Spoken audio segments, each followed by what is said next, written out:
Shalom, saudara-saudara yang dikasihi Tuhan Yesus Kristus, selamat pagi, selamat berjumpa lagi pada renungan pagi ini. Damai sejahtera Allah Bapa dan sukacita Roh Kudus memberkati kita semua. Semoga kita dalam keadaan sehat, dipenuhi sukacita, damai sejahtera yang daripada Tuhan kita Yesus Kristus. Dan atas pertolongannya kita dimampukan melakukan tugas pekerjaan kita masing-masing di sepanjang hari ini. Amin.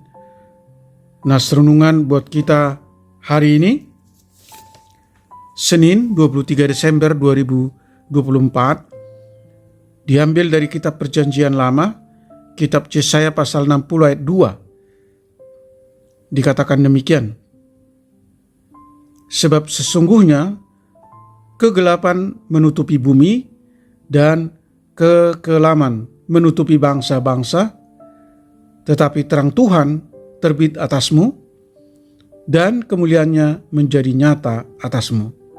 Demikian firman Tuhan. Tema renungan, hidup di dalam terang Tuhan. Saudara yang dikasihi Tuhan Yesus Kristus, pada hari pertama Allah menciptakan terang. Mengapa terang yang pertama diciptakan Allah? Semua itu bukan karena kebetulan, namun Allah sungguh-sungguh merancangnya. Allah tahu bahwa tanpa terang manusia tidak bisa hidup. Karena itu terang sangat diperlukan umat manusia nantinya. Sebab ketika terang itu tiada, maka hidup manusia akan dikuasai oleh dosa yang membawanya kepada kehancuran. Allah sendirilah terang yang sesungguhnya. Dialah sumber kehidupan. Dialah penuntun hidup sehingga manusia bisa berjalan melewati kegelapan hidupnya.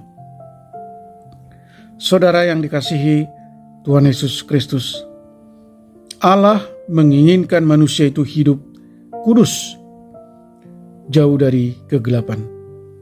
Namun di saat yang sama manusia itu selalu gagal untuk hidup kudus. Itu sebabnya Allah sendiri yang meraih manusia itu dari kegelapan dan membawanya kepada terang, supaya manusia itu hidup. Setelah manusia diraih dari kegelapan, maka manusia itu juga diharuskan untuk memancarkan terang Allah itu di dunia ini.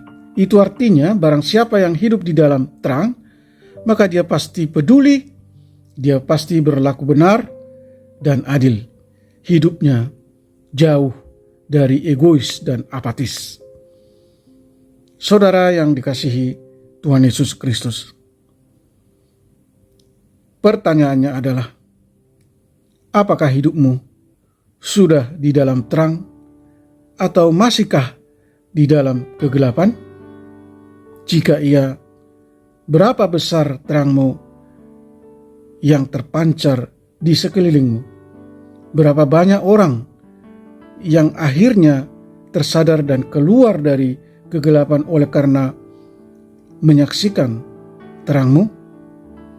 Yesus yang adalah terang yang benar itu telah menyelamatkan dan mengampuni kita. Biarlah dia sendiri yang menguasai hidup kita. Amin. Mari kita berdoa. Bapa Surgawi, Allah yang kami sembah di dalam Yesus Kristus, kami sangat bersyukur atas pengajaran firman-Mu bahwa Yesus adalah terang yang benar, yang menyelamatkan dan mengampuni segala dosa dan kejahatan umat manusia yang percaya kepadamu. Sementara kami menantikan kedatangan kembali Yesus yang kedua kalinya,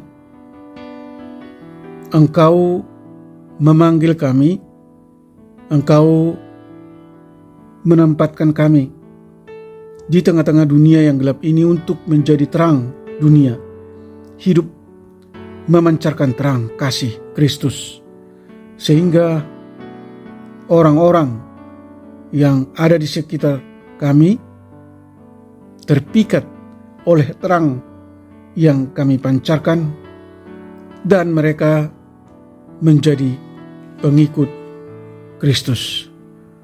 Oleh karena itu Tuhan, tolonglah kami supaya kami senantiasa membangun hubungan yang intim dengan Tuhan dan hadirat Allah senantiasa meliputi hidup kami. Berkati semua anak-anak Tuhan, para pendengar renungan pagi ini. Jauhkan kami dari segala mara bahaya dan pencobaan.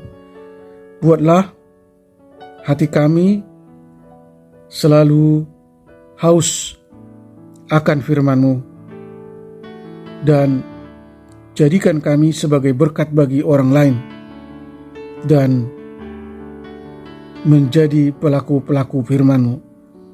Sembuhkan mereka yang sakit, topang dan tolong mereka yang berbeban berat dan yang mengalami berbagai penderitaan. Hibur mereka yang berduka dan bersedih. Terima kasih Tuhan, kami telah berdoa dan mengucap syukur dalam nama anak-Mu Yesus Kristus. Amin. Shalom. Selamat beraktivitas, tetap sehat,